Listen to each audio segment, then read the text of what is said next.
जय श्री गणेश। नमस्कार, मैं आचार्य संजय द्विवेदी शुक्राचार्य के राशि परिवर्तन प्रभाव को लेकर आपके सम्मुख उपस्थित हूं। शुक्राचार्य 11 नवंबर को अपनी वर्तमान मूल त्रिकोण राशि को छोड़कर मंगल की वृश्चिक राशि में प्रवेश करेंगे। मंगल एनर्जी का स्रोत है, ऊर्जा के स्रोत हैं। इसी प्रकार से शुक्राचार्य जो ऐश्वर्य के कारक हैं, विलासिता के कारक हैं, स्त्री के कारक हैं, आकर्षण के कारक हैं। तो यहां पर जब मंगल तथा शुक्राचार्य का संयोग बनता है तो एक आकर्षण बढ़ता है, एक दूसरे के प्रति आकर्षण की मात्रा अत्यंत बढ़ जाती है।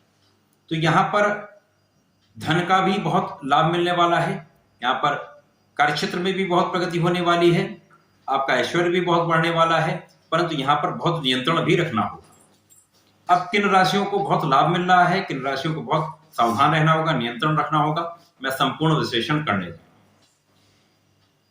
आज मैं मेष राशि, वृष राशि तथा मिथुन, कर्क के लिए शुक्राचार्य के राशि परिवर्तन का क्या प्रभाव रहने वाला है, किस प्रकार के लाभ मिलने वाले हैं, कहां पर कौन सा भाव प्रबल हो रहा था, कहां पर समस्या आ सकती तथा उनका क्या निराकरण है, संपूर्ण विश्लेषण में करने जा रहा हूं।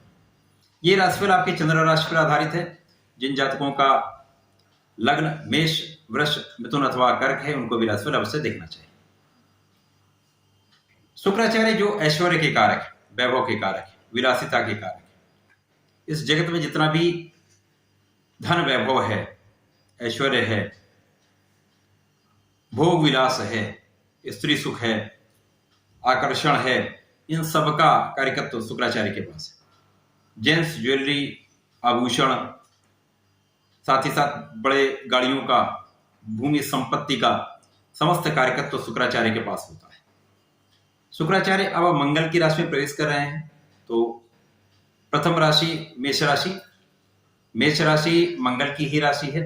यहाँ पर शुक्राचार्य धन भाव के स्वामी तथा सप्तम के स्वामी, धन तथा सप्तम के स्वामी का गोचर अष्टम भाव में होने जा रहा है, जो कि मंगल की ही राशि है, वृश्चिक राशि है। अब यहां पर स्थिति ये बन रही है कि 11 नवंबर को शुक्राचार्य अष्टम भाव में प्रवेश करेंगे। यद्यपि शुक्राचार्य को अष्टम का कार्यकत्व प्राप्त है, परंतु जब भी कोई ग्रह अष्टम भाव में प्रवेश करता है तो इनका कहीं ना कहीं प्रभाव निर्बल अवश्य होता है, कुछ नेगेटिविटी आती है। अब शुक्राचार्य जैसे विलासिता के कारक हैं तो विलासिता में वृद्धि हो जाएगी, आपके भोग विलास में वृद्धि होगी। मंगल ऊर्जा के कारक हैं, मंगल और शुक्र का संयोग आपके विलासिता में वृद्धि करने वाला होगा, भोग विलास में वृद्धि करने वाला होगा। धन प्रबल मात्रा में आपको प्राप्त होगा, अचानक धन का आप लाभ लेंगे, प्रबल मात्रा में धन का अर्जन करने वाले हैं। परंतु कुछ स्थितियां ऐसी बन रही हैं कि आपके मन में कुछ भटकाव की स्थिति आ सकती है, कल्पनाशीलता बढ़ सकती है। तो आपको अपने चरित्र पर नियंत्रण रखना होगा, अपने ऊपर आपको बहुत संयम रखना होगा, क्रोध पर नियंत्रण रखना होगा, भावावेश में नहीं आना है, बहुत संयमित यहां रहना होगा। परंतु इस समय में कुछ ऐसे परिवर्तन हो रहे जो अत्यंत लाभकारी है। जैसे 13 नवंबर को ही मंगल का भी राशि परिवर्तन हो जाएगा, मंगल लग्न से निकलकर तृतीय भाव में, धन भाव में प्रवेश कर जाएंगे, जो शुक्राचार्य की राशि। इसी प्रकार से 13 नवंबर को ही बुध का भी राशि परिवर्तन हो जाएगा। बुध जो कि पराक्रमेश है, उनका गोचर अष्टम भाव में हो जाएगा, शुक्र के साथ उनकी युति हो जाएगी। इसी प्रकार से सूर्य का भी राशि परिवर्तन 16 नवंबर को हो जाएगा, जो कि सप्तम से निकलकर अष्टम में प्रवेश करेंगे, जहां पर त्रिग्रही योग बन जाएगा। सूर्य, बुध तथा शुक्राचार्य का गोचर अष्टम भाव में प्रारंभ होगा, जिस पर मंगल की दृष्टि होगी। अब यहां पर आपकी लग्न तो बलवान होगी ही, आपके धन का भाव अत्यंत प्रबल होने जा रहा है। अब यहां आपको बहुत प्रबल मात्रा में धन, अचानक आपको धन का योग बनता है। पैतृक संपत्ति से यहां निश्चित रूप से आप लाभ लेने वाले, परिवार का भाव प्रबल होगा, परिवार का सहयोग आपको पूरी तरह से मिलने वाला है। मेष राशि के जातकों के लिए प्रारंभिक समय अपने ऊपर नियंत्रण बहुत रखने की आवश्यकता होगी। बाद में जब यहाँ पर सूर्यदेव पहुंचेंगे जो आपके ज्ञान के स्वामी हैं, बुध पहुंचेंगे जो आपके पराक्रम के स्वामी, तो यहाँ पर बहुत कुछ नियंत्रण हो जाएगा।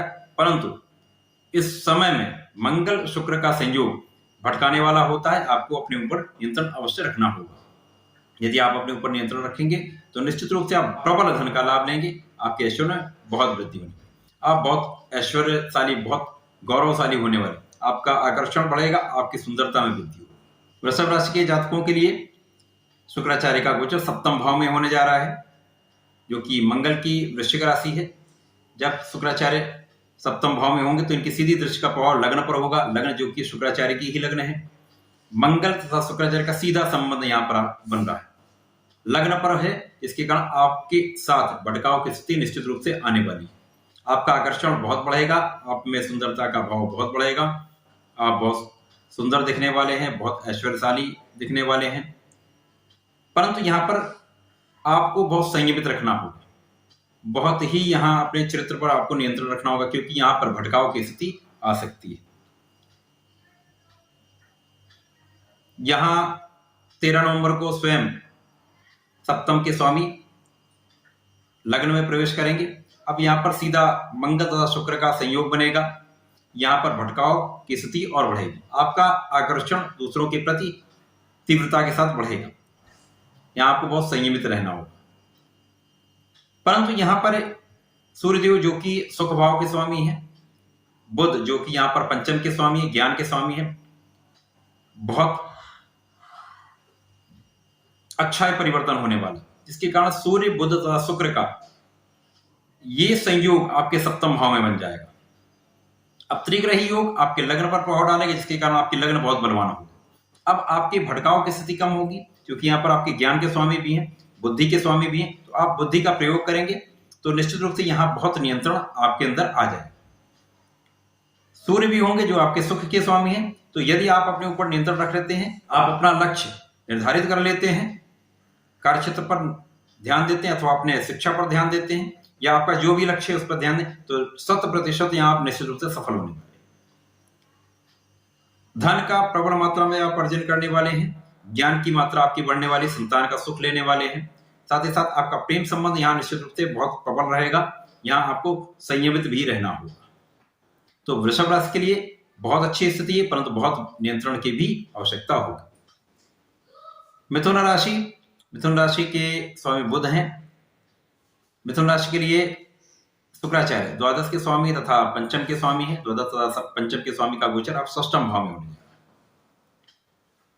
है। जब शुक्राचार्य षष्ठम में गोचर करेंगे तो षष्ठम में आकर ये मित्र की राशि है, तो यहां आकर निश्चित रूप से आपके ऐश्वर्य में वृद्धि करेंगे, आपके भोग विलास में वृद्धि करेंगे, साथ ही साथ आपके धन की मात्रा को बढ़ाएंगे, आपके विदेश यात्रा का योग बनेगा, विदेशों से आपको धन का अर्जन होगा, यहाँ पर कहीं ना कहीं शत्रुओं का भय भी होगा। परंतु यहाँ पर मंगल का राशि परिवर्तन द्वादश भाव में हो जाएगा। मंगल जो कि मिथुन राशि के लिए लाभ के स्वामी हैं, तो ये जब द्वादश भाव में पहुंचेंगे तो मंगल शुक्र का सीधा संबंध बनेगा। अब यहाँ बहुत आपको सोच समझ कर कार्य करना होगा, अपने खाने पीने में, अपने ऐश्वर्य में, अपने व्यय में बहुत नियंत्रण रखना होगा, ऋण से बचना होगा, शत्रुओं से बचना होगा, गलत कार्यों से बचना होगा। यदि आप ऐसा करते हैं तो बहुत लाभ लेने वाले, क्योंकि यहाँ पर धन की मात्रा तो निश्चित रूप से बढ़ने वाली। 13 नवंबर को बुध का भी राशि परिवर्तन हो जाएगा, जो कि लग्न के स्वामी, उनका जब संयोग शुक्र के साथ बनेगा तो स्थिति कुछ प्रबल होगी, परंतु यहाँ पर कुछ भटकाव की भी स्थिति बनती है।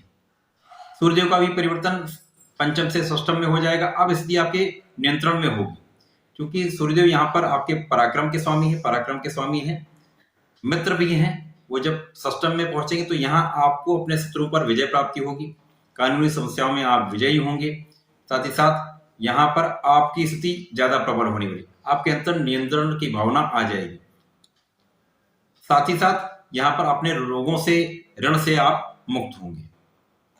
यहाँ पर शुक्र जो है वो आपके पंचम के स्वामी है, तो यहाँ पर कहीं ना कहीं शिक्षा में कुछ अवरोध आने की संभावना दिखती है, भटकाव हो सकता है। इसलिए आपको बहुत संयमित होकर, बहुत संभल कर यहाँ रहना होगा, पढ़ाई में ध्यान लगाना होगा। यहाँ संतान का भाव कुछ पीड़ित हो सकता है, परंतु सूर्यदेव के आने के पश्चात यहाँ पर स्थिति कुछ प्रबल होती है, जिसके कारण स्थिति पर आपका नियंत्रण होगा। तो मिथुन राशि के लिए ये शुक्र का गोचर धन लाभ तो कराएगा, विदेश से लाभ कराएगा, विदेश यात्रा का योग बनाएगा, परंतु यहाँ पर आपको बहुत सावधान रहने की भी आवश्यकता होगी। कर्क राशि, कर्क राशि चंद्रमा की राशि है। कर्क राशि के लिए शुक्राचार्य लाभ भाव के स्वामी है तथा सुख भाव के स्वामी है। लाभ तथा सुख के स्वामी का गोचर पंचम में होने जा रहा है, ये अत्यंत शुभ होने जा रहा है। यहां पर शुक्राचार्य जब पंचम में प्रवेश करेंगे तो इनका सीधा संबंध लाभ भाव से होगा, जिसके स्वामी स्वयं शुक्राचार्य। तो आपके लाभ की मात्रा तो कई गुना बढ़ने वाली, आप प्रचंड धन का लाभ लेने वाले, आपके कार्य क्षेत्र में बहुत प्रगति होगी, आपके व्यापार में बहुत प्रगति होगी, आप अपने व्यापार को बड़ा करेंगे अथवा आपके कार्य क्षेत्र में वृद्धि हो जाएगी। आपको संतान का सुख मिलेगा, आपके प्रेम संबंध भी बहुत अच्छे रहने वाले हैं, प्रेम संबंधों का भी लाभ मिलेगा, जीवन साथी के साथ संबंध बहुत अच्छे रहेंगे। यहां पर 13 नवंबर को जैसे ही मंगल का परिवर्तन दशम भाव से एकादश भाव में हो जाएगा तो मंगल राहु के प्रभाव से निकलकर लाभ भाव में पहुंच जाए। अब मंगल तथा शुक्राचार्य का सीधा संबंध बनेगा। लाभ भाव में इनका सीधा संबंध प्रेम संबंधों में वृद्धि करता है, परंतु यहां पर स्थिति बहुत विकट नहीं है, यहां पर बहुत नियंत्रण होगा, परंतु प्रेम संबंध निश्चित रूप से यहां पर बढ़ने वाले हैं। आपको नियंत्रण तो रखना ही होगा, क्योंकि शुक्राचार्य और मंगल की युति जब भी होती है अथवा दृश्य प्रभाव जब भी बनता है, प्रबल स्थिति में दोनों, यहाँ परिवर्तन राजयोग बन रहा है, जिसके कारण निश्चित रूप से यहाँ भटकाव होता है। तो आपको अपने मन पर, अपने चरित्र पर नियंत्रण अवश्य रखना होगा। परंतु यहाँ पर आपके लाभ की मात्रा को ये लोग कई गुना बढ़ा दें। संतान से आपको लाभ मिलेगा, शिक्षा से आपको लाभ मिलेगा, ज्ञान से आपको लाभ मिलेगा, साथ ही साथ आपके व्यापार से आपको लाभ मिलेगा। तो लाभ तो कई गुना आपका बढ़ने वाला है। जब यहाँ पर सूर्यदेव जो कि आपके धन भाव के स्वामी, उनका परिवर्तन पंचम में हो जाएगा, तो धन का तो आप प्रचंड मात्रा में लाभ लेने वाले हैं, बहुत प्रबल धन का प्रवाह होगा आपकी तरफ। इसी के साथ साथ जो बुध हैं वो आपके यहाँ पर व्यय के भी स्वामी है तथा आपके पराक्रम के भी स्वामी है। पराक्रम का स्वामी जब पंचम में आ जाएगा तो निश्चित रूप से आपका पराक्रम बढ़ेगा, आप बहुत परिश्रम करेंगे। तो जब परिश्रम भी होता है, साथ ही साथ आपका भाग्य भी साथ देता है, आपका ज्ञान भी साथ देता है, तो जीवन में आप बहुत प्रगति करते हैं, बहुत सफलता प्राप्त करते हैं। तो आपके लिए स्थिति बहुत अच्छी है, परंतु नियंत्रण आपको भी रखना होगा। मंगल की राशि में शुक्र है, तो यहाँ पर सभी जातकों के लिए मैं इस समय के लिए कहूंगा आपको नियमित रूप से श्री गणपति महाराज के शरण में रहना चाहिए। गणपति जी के मंत्रों का जाप करें, संकटनाशन गणेश स्तोत्रम का यदि पाठ करते हैं तो निश्चित रूप से आपके संकटों का अंत होता है। तो आपको अपने ऊपर बहुत कंट्रोलिंग, बहुत नियंत्रण आ जाता है, आपकी स्थिति बहुत प्रबल हो जाएगी। यदि आप ऐसा करेंगे तो निश्चित रूप से बहुत लाभ लेने वाले हैं। शुक्र का परिवर्तन धन के परिप्रेक्ष्य में, ऐश्वर्य के परिप्रेक्ष्य में बहुत अच्छा है। मन पर आपको नियंत्रण रखना होगा, अपने आप पर नियंत्रण निश्चित रूप से रखना होगा। तो गणपति की आराधना करें और इस गोचर का पूर्ण लाभ लें। धन्यवाद, नमस्कार।